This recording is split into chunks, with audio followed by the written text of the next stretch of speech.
This message is for anyone who feels stuck, scared, or uncertain about stepping into a new season. When God tells you to move, you better go. Okay. Even when you don't know all the details. And so this is the first video in a two-part series called When God Says Go. And it's based on Genesis chapter 12, verses 1 through 4, where God tells Abram, later Abram's name was changed to Abraham. But at this point in time, his name was still Abram. Okay. So when God tells Abram to leave his home, his people, and everything familiar to him to go to a land that God was going to show him. Sometimes God asks us to leave situations, jobs, relationships, or places that we have outgrown. And when he does this, God is not just calling us to leave something behind. He's calling us to step into something greater. And the problem that too many of us encounter is that many of us hesitate, we overthink, and we even look back. But just like Lot's wife in Genesis chapter 19, verse 26, looking back can cost you everything. So again, today we are going to focus on Abram, and we're going to focus on breaking down 5 lessons from Abram's story to help you trust God, walk in faith, and step boldly into your next chapter. Okay? So let's start with the first lesson. We need to be willing to take the leap of faith. And trust me, oh my goodness, this is for me as well. Okay. I'm sharing this with you, but it's like I need to hear this too. Okay. So when God told Abram to leave, he didn't give Abram a map. Okay.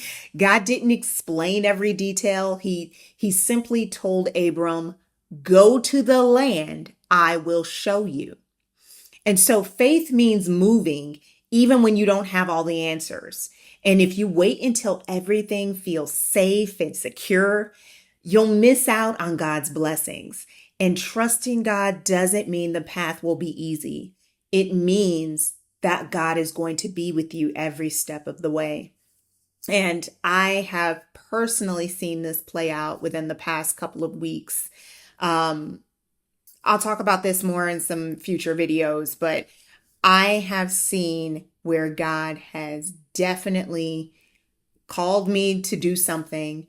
And I'm being honest, had I not done it, I probably would not be doing this video right now. And I mean that. I would not be in a position to do this video because I needed to do what he needed me to do at that point in time. And had I not listened to him, I would have missed out on so many different blessings that he has already shown me. And I know that I've got some more coming in the future. But none of that would have occurred had I not placed myself in a position to be willing to take that leap of faith. So the second lesson that we can learn from Abram is to stop listening to people over God. When God gives you an assignment, not everyone is going to understand it, and that's okay.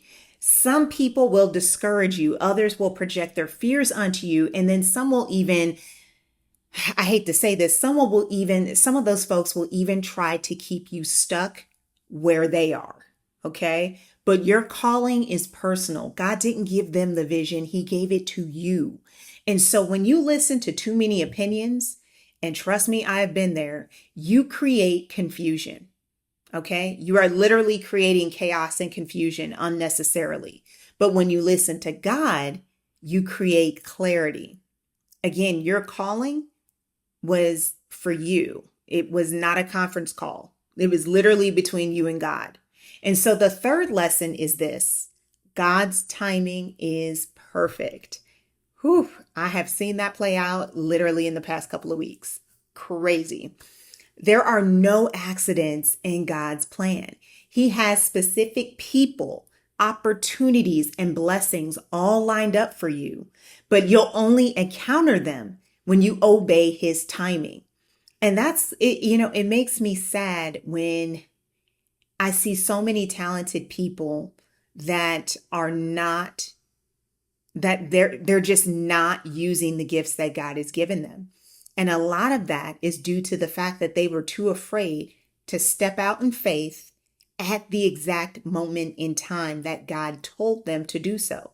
Now, that's not saying that he can't go back and give us back the time that we lost, right? Because I can't remember the exact verse right now, but it's in Joel somewhere.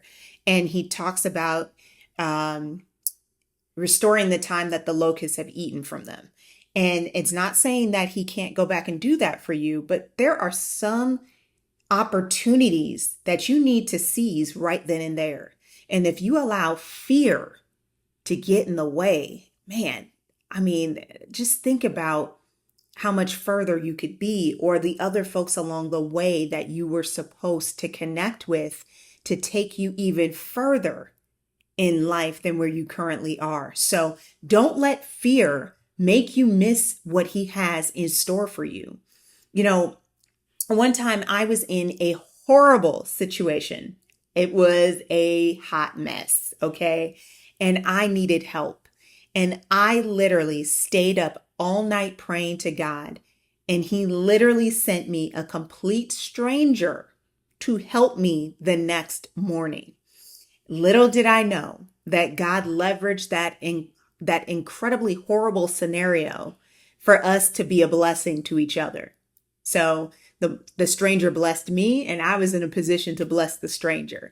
And I will never forget that moment, because like I said, that will forever be etched in my brain, because it was a horrible situation that could have gone much, much wrong. And I'll never forget that. So delaying your obedience can delay your blessing, okay? God already knows the steps, the provision, and the help that you're going to need along the way. And so the fourth lesson that we can learn is that obstacles don't mean that God said no. So when God calls you, don't expect the journey to be smooth. In fact, expect the opposite, okay? Because Satan is going to try to discredit you, distract you, discourage you, and push you to turn back to what God told you to leave.